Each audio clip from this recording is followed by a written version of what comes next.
Hey, Cancer Rising. Welcome to my YouTube channel. My name is Teri Hunter. I'm an intuitive astrologer, and I'm here today to talk about your June 2023 monthly horoscope. These horoscopes are based on whole sign Western astrology. So I'm talking about Cancer Rising, but this is also applicable for Cancer Moon and Cancer Sun. If you don't know your rising sign, you can go to any one of the free birth calculators on the internet. You just need your exact time of birth and your location to determine that information. Let's jump right in, Cancer. This month feels as if we're starting to feel a cumulative effect of all the transitions that we've gone through. The eclipse season is over, and yet at the same time, we're still being sort of tasked to express courage as the Aries solar eclipse ushered in a new era of determining what is important for the self. What do I want for myself? And then in early May, we saw a 14-degree Scorpio lunar eclipse really tasking us to dig deeply into our own personal imprints and the psychological dynamics that rule our choices, and not just really the choices we're conscious of, but to give birth to the choices we make that are unconscious, that are based on fear and insecurity and doubt and trepidation. So the month starts off with the planet of self-worth, the planet of money, the planet of my possessions, of how I find comfort, of my voice. Venus is moving into Leo, and she will have begun an opposition to Pluto. Pluto has been at 0 degrees Aquarius. And as Pluto retrogrades into Capricorn, the later degrees of Capricorn, and Venus moves into the early degrees of Leo, they will continue to have an out-of-sign opposition. And this is where I believe that fixed grand square that Pluto and the nodes have been having with Mars first, then Venus, and Mercury is going to come into that as well, but I'm going to focus on Venus today because Venus is going to spend 4 months in Leo. And for my Cancers, Leo is your second house.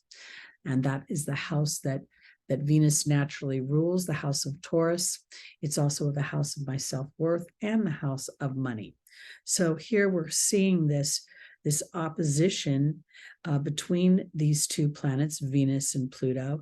And at the same time, this grand fixed square is on the nodes, makes me feel as if there's sort of this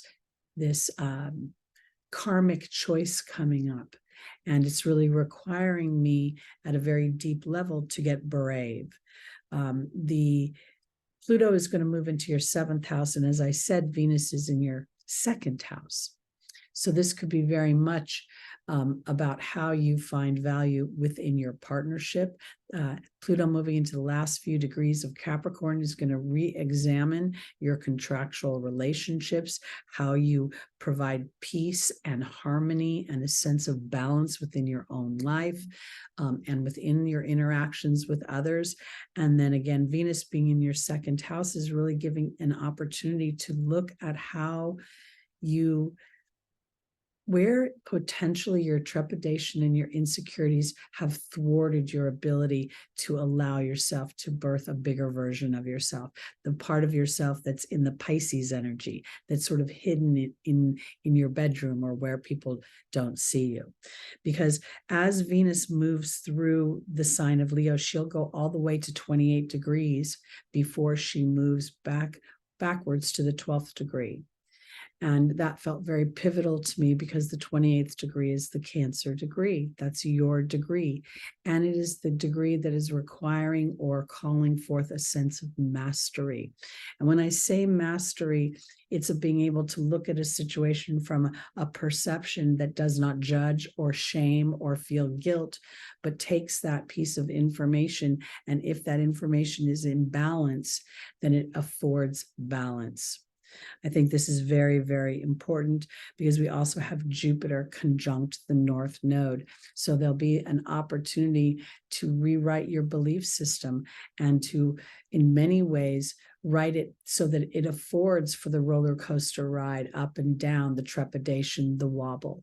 And I say affording for the wobble because you will start to learn to look inside a wobble for a piece of information that will sharpen the tools that you have created in the opposition between Pluto and Venus.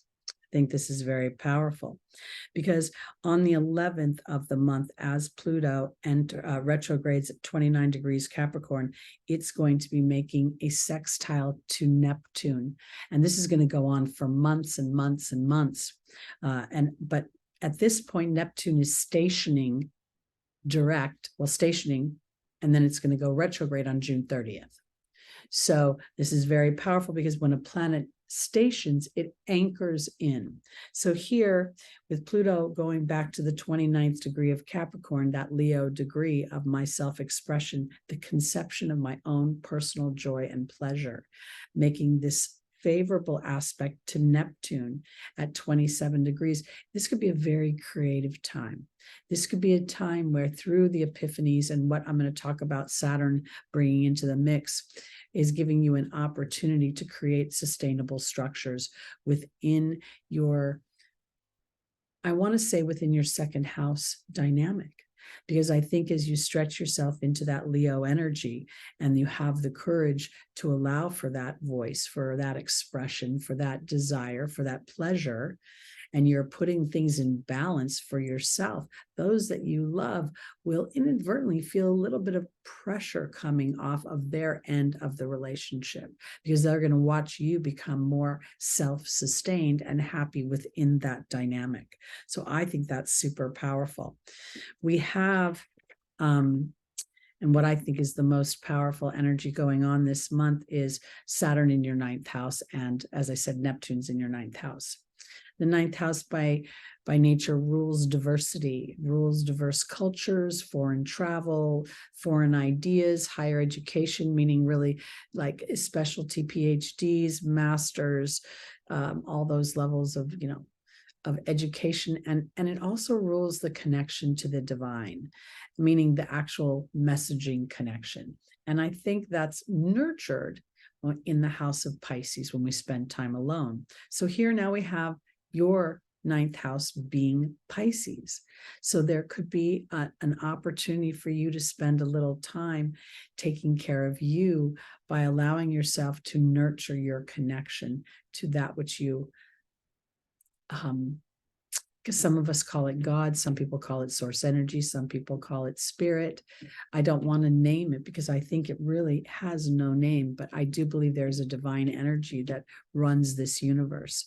So here from the beginning of June, as Saturn is at 7 degrees for the whole month of June, for starting direct and then again anchoring to go retrograde on June 17th, which is the same day as the new moon in Gemini. It's making a sextile to Jupiter. So here, I think this is a really favorable aspect of being able to feel something concrete and sustainable within your belief system. It's almost as if Cancer has been able to finally connect to a piece of the divine within themselves, and now you're more willing to nurture that piece of the divine and allow it to expand and to grow as you represent the energy of God on this planet. And I think that this aspect of Saturn and Jupiter, Jupiter's conjunct the north node and Saturn's making a trine to the south node and obviously a sextile as it's conjunct Jupiter in the north node. So there's a lot of opportunity here to extract benefit, to extract a sense of wisdom and a sense of awareness. And that awareness may be coming a lot from your conversation with yourself. The conversation that we have with ourselves, I think right now is ruled by Venus, because Venus during this time is making around June 10th or so, Venus will be 4 to 9 degrees Leo and making an inconjunct to Saturn. This is a blind spot. And I think that that blind spot is going to illuminate in a kind of surprising way, because it's not that it's something you're not expecting. So how I think of a blind spot is sort of like driving along a mountain road, and I'm going along and I see a curve coming, and I know on some level that, I'm going to have to trust another part of my being as I approach some place I can't see with my eyes. So that blind spot is going to call forth a sense of your inner knowing, and to really anchor into the planet that rules you, which is the moon, to trust that emotional inner knowing. And it's trustworthy as you have had the conversation with Saturn and Jupiter, defining where your fears and your beliefs are, where the lines are there. And as they integrate a little bit, and as you allow yourself the what if moving forward, or what if this gets better? What if this is a piece of information? What if this disruption is actually working for me instead of against me? Because on the day of the new moon, as Saturn is going retrograde, the moon will make a square to Neptune.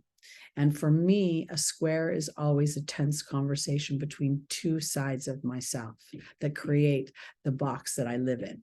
And one is a habitual side where I take action almost reactionarily, where I sort of am operating on an imprint.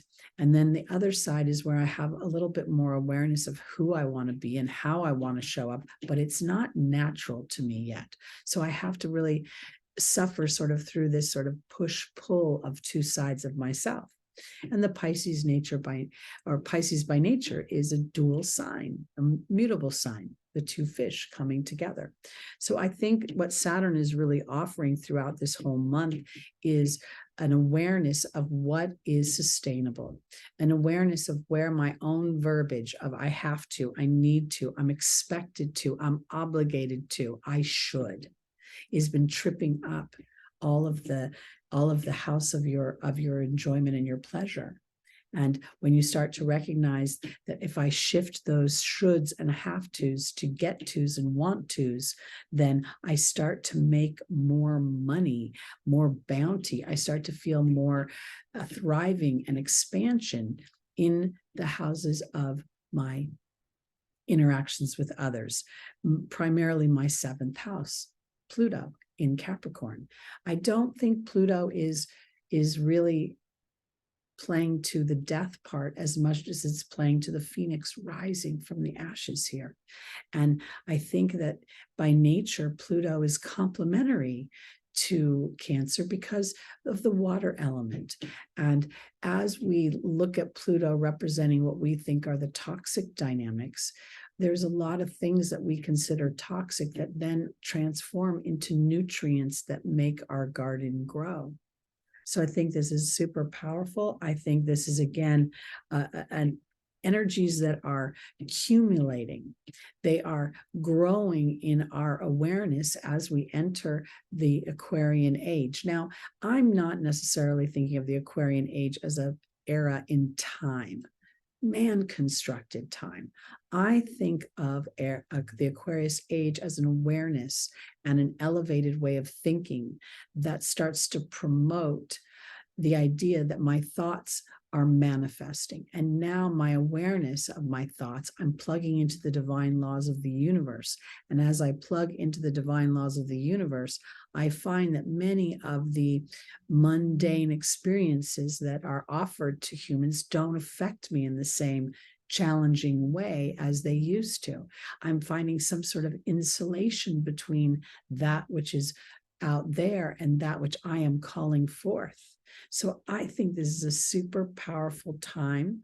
I think the key phrase is a time of integration through epiphanies that bring awareness, and awareness is a journey that brings understanding. And that feels like the greatest gift of all. And this is what I believe Saturn in Pisces has to offer us until February 2026. So enjoy the journey, my Cancers. That's it for this month for me. I think these are the most pivotal things. So I hope that you found this helpful. Please like, please subscribe, please share these videos, please comment. I try to respond, but oftentimes I'm not able to get to everything as much as I'd like to. And please join me Sunday mornings live, 11 a.m. Pacific time, for my weekly live stream. That's where I pull a tarot card and do an angel spread for each one of the signs. And we get the angel's advice for traversing the week ahead's astrological transits. All right, everybody, that's it. Thank you so much. See you later. Peace out.